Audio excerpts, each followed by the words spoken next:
আসসালামু আলাইকুম। আমার কবিতার শিরোনাম নিরীশ্বরবাদ। পাঠ করছি আমি রবিউল মাশরাফি।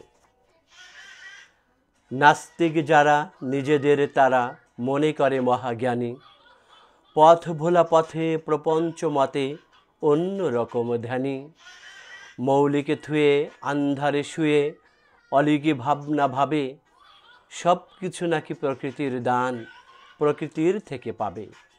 মনের তাগিদে সওয়াল করি তাদের দুয়ারে এসে, বলো নাস্তিক প্রকৃতির সব চলে কার নির্দেশে? বলো কে করেছে প্রকৃতি সৃষ্টি, চন্দ্র সূর্য তারা? কে তোমাকে বলো জীবন দিয়েছে, কেনই বা যাবে মারা? জন্ম পূর্বে কোনখানে ছিলে, কোনখানে ফিরে যাবে? মরণের থেকে বাঁচার উপায় কেউ কি কখনো পাবে? স্রষ্টাকে তুমি অস্বীকার করে কি লাভ পেয়েছো বলো? নিঃশ্বাস নাও যার করুণাতে, তাঁর বিপরীতে চলো। স্রষ্টাকে তুমি অস্বীকার করে কি লাভ পেয়েছো বলো?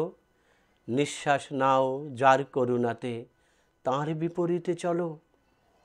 শতকে শতকে গজব দেখেও বুঝতে পারে না যারা, অন্তঃসার শূন্য তাদের নর্দমা কীট তারা।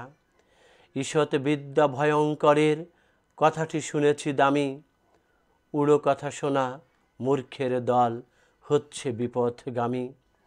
বিজ্ঞান কথা কুরআন কথা অল্প জানেন যিনি, উল্টো স্রোতের ঘূর্ণন পাকে হাবুডুবু খান তিনি।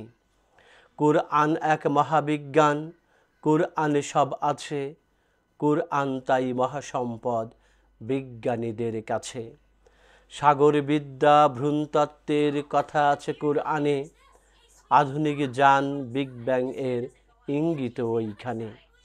বিদ্যুৎ বাতি আবিষ্কারের সচালক বিজ্ঞানী, মহাপবিত্র কুরআন থেকে তথ্য নিয়েছে জানি।